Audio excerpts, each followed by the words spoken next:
Rapaziada, o buraco é mais embaixo. O Fluminense acaba de vencer o Santos por 4-2, mas o placar é mentiroso.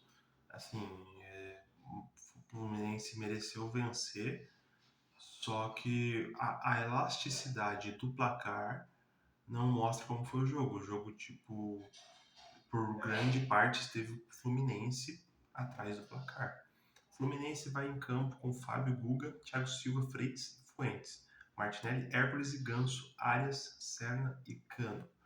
O problema do Fluminense no primeiro tempo, a intenção do Renato foi muito boa, era vir com um time um pouco misto, poupando o Canóbio que jogou contra o Borussia, o Samuel Xavier, e optou pelo Guga, e dessa vez trouxe o Ganso como titular. Cara, o Ganso tá em marcha lenta. Assim, é inacreditável como o Ganso é lento. Teve um lance ali na área que a bola sobrou para ele, até ele raciocinar para ele e chutar, os caras já tinham cuidado. E o erro do gol de empate, se eu não me engano, o Fluminense tinha feito um gol de falta com o Arias, golaço do Arias, melhor em campo, na minha opinião.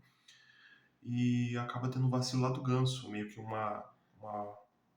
passe, meio que acho que nem os jogadores do Fluminense se entenderam ali e ficou meio perdida a bola.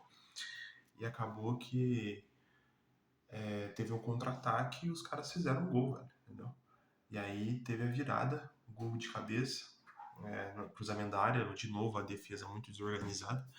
E a defesa permaneceu assim até o fim do primeiro tempo. O, o segundo tempo também, sabe?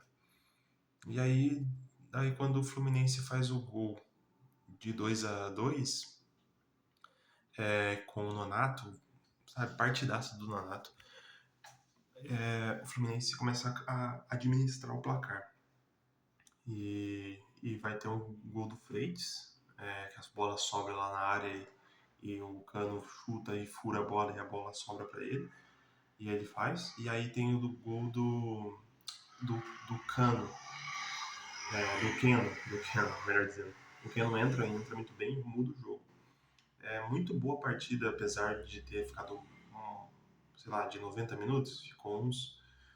Olha, metade ficou tomando sufoco, sabe? De um time sul-coreano. Isso é meio que para abrir um pouco de alerta e o Fluminense se recuperar aí, porque tem um jogo muito físico, muito difícil contra o time sul-africano. Opa, caiu as coisas aqui. Contra o time sul-africano, o Mamelodi, que se mostrou ser um time muito competitivo. Se não fosse uma cagada do goleiro lá no jogo, era por pelo menos ter sofrido um empate. Acabou sendo uma derrota de 4-3, mas era para ter sido um 3-3 que seria justo. O Mamelodi criou mais do que o Borussia. E o 4-3 foi de um vacilo do goleirão do Mamelodi. Que assim que o gol do Mamelodi sai no início do jogo, o goleirão entrega logo em seguida. E aí o Borussia me faz 3. E aí o Mamelodi vai atrás de diminuir para uma diferença de gol. E é um time muito competitivo. O Fluminense é um time físico, assim como esse sul-coreano. Os sul-coreanos, os asiáticos, né? Os clubes japoneses, o Japão lá com o Urawa Reds, Urawa Red, eu não sei qual é o nome. Deu bastante trabalho para a Internazionale, sabe? A Internazionale ficou por muito tempo perdendo para o Urawa. Empatou com o Martinez e virou depois, no finalzinho do jogo. Então, esses times, assim, sul-coreanos, asiáticos, têm muito pulmão, cara. Esse pessoal corre pra caramba, eles têm um físico muito apurado. E os africanos também, entendeu? Então, o Fluminense tem que acender um alerta aí e o Renato se ligar mais. Eu acho que a intenção dele foi fazer um time um pouco misto, um jogo mais cadenciado, esperando que o jogo ia ser fácil, e não foi.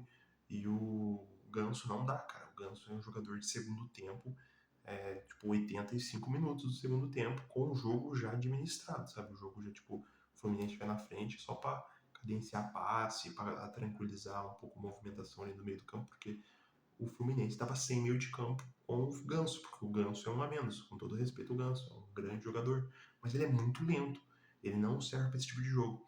E o Renato teve a leitura que ele tinha feito essa cagada e consertou, e deu certo. Acabou que o Fluminense de 2-1 me vira para 4-2. É, parabéns ao Fluminense, mostrou muita garra, mas não precisava ser assim, sabe? O Brasil continua invicto. Ontem a gente teve a derrota do Bayern de do Boca Juniors para cima do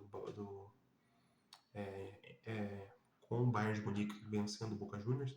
Então já temos um sul-americano que acabou perdendo e o Brasil continua ainda sem perder. E com esse resultado, o Fluminense permanece na primeira colocação no grupo. E vai ter um jogo muito difícil com a Mamelodi. Vamos torcer aí para que as coisas acabem melhorando para o Flusão.